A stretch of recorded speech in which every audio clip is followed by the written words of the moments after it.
নোয়াখালী সদর উপজেলার কাদির হানিফ ইউনিয়নের কৃষ্ণরামপুর গ্রামে জমি নিয়ে বিরোধের জেরে শৌচাগার ভাঙচুরের অভিযোগ উঠেছে তাবলিগের নেতা পরিচয়দানকারী মশিউর রহমান নামের এক ব্যক্তির বিরুদ্ধে।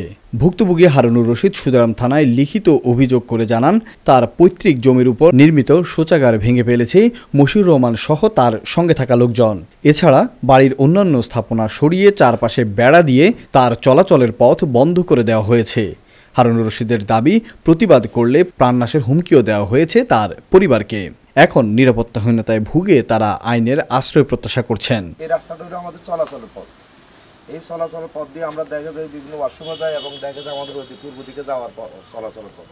আর এই চলাচলের পথ গতকালকে মাওলানা মুফতি মশিউর রহমান সাহেব ওইখান থেকে দেখা যায় যে আপনার বেড়াগোড়া দিয়ে দেখা যায় আমাদের চলাচলের পথে বিঘ্ন ঘটায় এবং আমাদের ওয়াশরুম ভাঙি ফেলার পরে আমরা দেখা ওনাকে ইয়ে করতে যাই, তখন উনি ওনার কিছু লোকজন নিয়ে আসি দেখা যায় আমাদেরকে হুমকি দেওয়ার পরে আমরা এক পর্যায়ে থানার আশ্রয় নিই এবং ওনাকে বলার পরে ওনাকে বারবার আমরা বলছিলাম যে বসার জন্য বসে উনি ওনার জায়গাটা উনি বুঝে নিক, আমরা আমাদের জায়গাটা বুঝিনি, কিন্তু উনি ওই রকম ধরনের কোনো ইয়েতে আসে না। নিরুপায় নোয়াখালী সুদারাম থানায় যায়, পুলিশ তদন্ত যিনি ওনার কাছে গেলাম, ওনার কাছে যাওয়ার পর উনি আমার বললো যে একটা অভিযোগ করার জন্য আমি দেখা যায় যে একটা অভিযোগ দায়ের করি।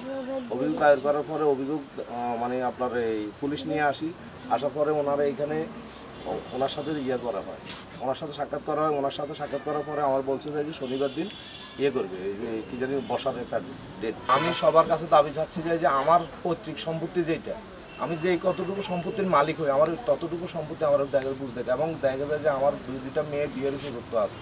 আমার এই দুইটা মেয়ের বিয়ের উপযুক্ত দেখা যায় তাদের ওয়াশরুম সম্পূর্ণ করে বিঘ্ন করছে।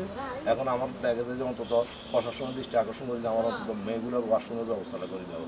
অন্যদিকে অভিযুক্ত মশিউর রহমান বলেন, যেই জমিতে শৌচাগার নির্মাণ করা হয়েছে তা মূলত মসজিদের অজুখানার পাশে এবং সেই জমিটি মসজিদের। হারুনুর রশিদ ওই জমিকে নিজের দাবি করে উল্টো থানায় অভিযোগ করেছে বলে তার দাবি। এ ঘটনায় উভয় পক্ষই আইনের হস্তক্ষেপ কামনা করেছেন। মোতালেব সাহেব এই মসজিদের সমুদ্র সম্পত্তি কিনে মসজিদে দান করছেন বাড়ি থেকে।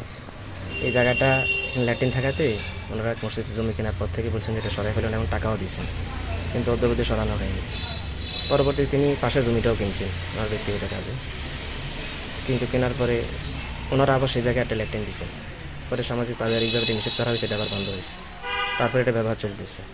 পরবর্তী মসজিদের জায়গাটা বুঝে নিছে, আর ওই জায়গাটা যেটা ঘেরা দেওয়া হয়েছে এটা মসজিদের কোনো সম্পর্ক নেই, এটা পারিবারিক বিষয়। শাপায়েত সাকিবের তথ্য ভিডিও চিত্রে desk report, Noakhali TV. Lakshmipur ideal আলিম মাদ্রাসা জাগতিক ও নৈতিক ইসলামী শিক্ষার সমন্বয়ে আপনার সন্তানকে সৎ, যোগ্য, আলেমে দ্বীন ও দেশপ্রেমিক সুনাগরিক হিসেবে গড়ে তোলার অঙ্গীকার নিয়ে লক্ষ্মীপুর আইডিয়াল আলিম মাদ্রাসা আছে আপনার পাশে। এখানে প্লে থেকে আলিম পর্যন্ত সাধারণ বিভাগ, বিজ্ঞান বিভাগ, হিফজুল কোরআন ও গার্লস শাখায় ভর্তি চলছে। এখানে রয়েছে উন্নত যোগাযোগ ব্যবস্থা এবং রুচিশীল ও শিক্ষাবান্ধব পরিবেশ, আবাসিক অনাবাসিক ডে কেয়ার ব্যবস্থা। লক্ষ্মীপুর আইডিয়াল আলিম মাদ্রাসা, কোর্ট বিল্ডিং সংলগ্ন, জমুল স্টেশন, সদর, লক্ষ্মীপুর। নোয়াখালী টিভি, বৃহত্তর নোয়াখালীর প্রতিচ্ছবি।